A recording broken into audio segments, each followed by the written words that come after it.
Hello everyone, this is Arpita and welcome to my another blog. কেমন আছো সবাই? নিশ্চয়ই খুব ভালো আছো। আজকে আমি যাচ্ছি ব্যান্ডেলে, আর বাকিটার সাথে থাকো এন্ড ব্লগটা দেখতে থাকো।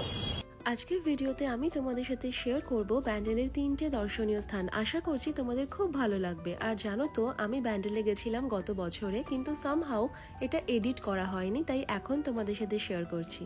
আমরা চলে এসেছি হুগলি ইমামবাড়াতে, আর জাস্ট পৌঁছলাম। আজকে আমার সাথে আছে হচ্ছে সঞ্জীব, আর আমরা এখন চা খাবো আর তারপর ভেতরে যাবো। ব্যান্ডেল স্টেশন থেকে মাত্র 10 মিনিটের দূরত্বে হলো হুগলির বিখ্যাত ইমামবাড়া। এখানে ঢোকার টিকিট হলো মাত্র 10 টাকা। 1841 সালে মোহাম্মদ মহসিন এটার নির্মাণ কাজ শুরু করে, যা শেষ হয় 1861 সালে। এই পুরো জায়গাটি ইসলামের আদলে তৈরি, আর সব থেকে বিখ্যাত হলো সান ক্লক বা সূর্য ঘড়ি। এখানে রয়েছে প্রায় 150 ফুট উঁচু দুটো টাওয়ার, যেখানে যাওয়ার জন্য রয়েছে 152টা সিঁড়ি। প্রতিদিন সকাল 8টা থেকে বিকেল 5টা সাড়ে 5টা পর্যন্ত খোলা থাকে এই জায়গাটি, তাই তোমরা চাইলে একবার ঘুরে আসতেই পারো। খারাপ লাগবে বলে মনে হয় না কিন্তু। এরপর আমরা রওনা দিই আমাদের পরবর্তী গন্তব্যে। আমরা পৌঁছে যাই ব্যান্ডেল চার্চে, যা ইমামবাড়া থেকে মাত্র 5 মিনিটের দূরত্বেই রয়েছে। ইমামবাড়ার ভেতরটা যতটা পসিবল হয়েছে আমি রেকর্ড করেছিলাম, যেটা তোমরা এতক্ষণ দেখতে পেলে। কিন্তু খুব বেশি টাইম ধরে একটা জায়গায় দাঁড়িয়ে ওরা ফটো তুলতে দিচ্ছিল না, ভিডিও করতে দিচ্ছিল না, ঝামেলা করছিল। তো যাই হোক, এখন আমি ব্যান্ডেল চার্চে। এই চার্চের অন্যতম নাম হলো ব্যাসিলিকা অফ দ্য হোলি রোজারি। এটি ওয়েস্ট বেঙ্গলের সবথেকে পুরনো চার্চগুলির মধ্যে অন্যতম একটি। এই চার্চের নির্মাণ হয় 1599 সালে, আর বাংলায় পর্তুগিজদের আধিপত্যের চিহ্ন হিসেবে বিখ্যাত হলো এই চার্চ। এটি ডেডিকেট করা হয়েছিল নোজা সেনহোরা ডো রোজারিওকে। প্রতিদিন সকাল 8টা থেকে বিকেল 5টা পর্যন্ত সকলের জন্যই খোলা থাকে এই চার্চ। তাহলে চলো এবার পুরো চার্চটা আমার সাথে ঘুরে দেখে নাও।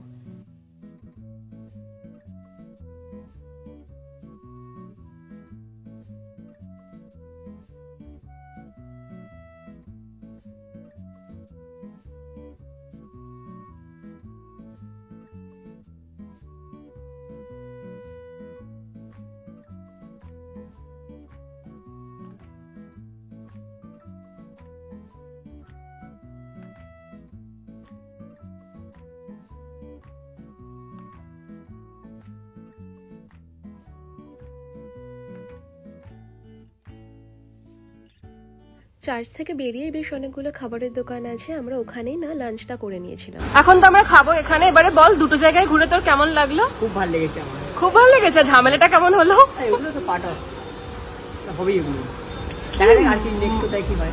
সেটাই কি মারাত্মক কথা শোনালো, ও বাবা। ঠিক আছে চল। শেখা গেল। হ্যাঁ, সেটাও ঠিক। ঠিক আছে চল, খাওয়া যাক এবার।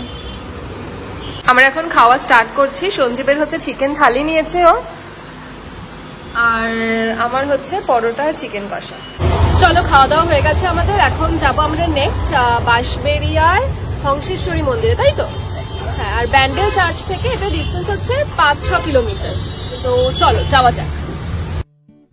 আর তারপরেই ঠিক যেমনটা বললাম, আমরা পৌঁছে গেছিলাম হংসেশ্বরী মন্দিরে। সত্যি কথা বলতে গেলে এই মন্দিরটা না অসম্ভব সুন্দর দেখতে। 1799 সালে রাজা নৃসিংহদেব রায় মহাশয় এই মন্দিরটি তৈরির কাজ শুরু করেছিলেন, যা শেষ করেন 1814 সালে তার স্ত্রী রানী শঙ্করী। এই মন্দিরের দেবী হলেন মা আদি দক্ষিণাকালী। আর এই মন্দিরের একদম পাশেই রয়েছে অনন্ত বাসুদেব মন্দির।